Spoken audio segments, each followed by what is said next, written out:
The Bible is our sole authority there. The Dude, only way we could come to these other doctrinal conclusions outside of the Bible is if we give a hierarchy, which is a church or man, or give something else a spiritual, holy hierarchy other than Jesus Christ. if you believe in sola scriptura, that's what you came to defend. What I want to know from you is, what is the basis of the principle that you have in your view that grants you a normative authority to tell you what books are there that binds people? And if there is no normative authority, which no Protestant has because they don't have the church, well, even Protestant scholars, classically speaking, especially Anglicans and Lutherans, admit that the apostles did hand down a proto kind of root sort of liturgy.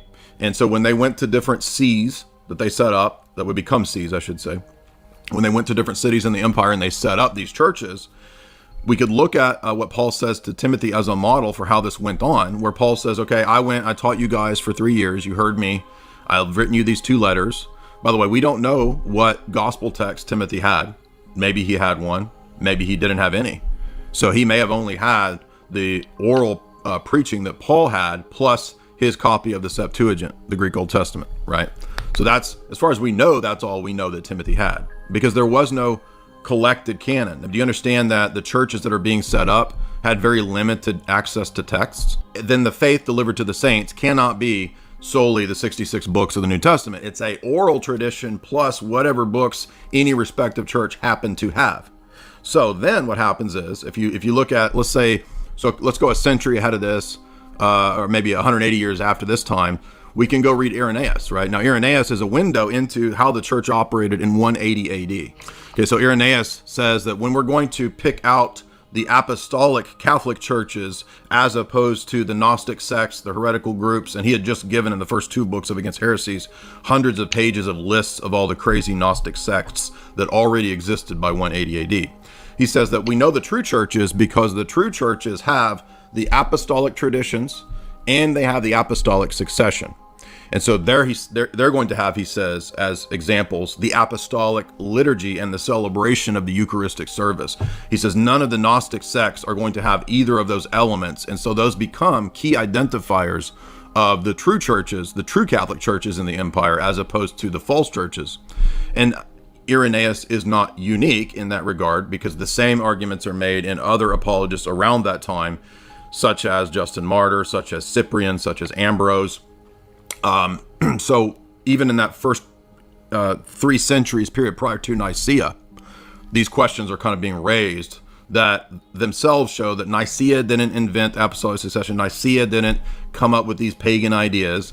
If you read what's in the canons of Nicaea, you'll see that it's no different than what the pre-Nicene fathers teach.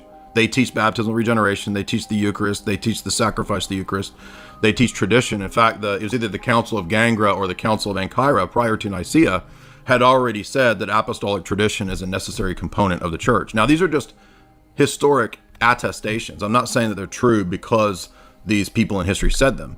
I'm saying that they're attestations to the attitude of the church in the first 3 centuries. And so they show us in other words, what I'm arguing is the argumentation of these people. I'm just repeating the arguments that they make. In the book of Acts, Paul goes to Ephesus, right? And they set up the church. And if you read the epistles, Paul appoints his successor at Ephesus as Timothy. He says, right. I laid hands on you, Timothy. You commit all the things that you heard from me in the presence of many witnesses to men after you, who will be able to pass on that deposit, oral and written, to men after you. Right. And he says, do not lay hands hastily on any men, because you are handing the gift of the Holy Spirit to these people. Now, what Protestant church in the world believes that the laying on of hands comes from Paul to hand on the Holy Spirit? That, to my knowledge, there's not a Protestant church in the world that believes that there is a ordination that passes on the gift of the Holy Spirit.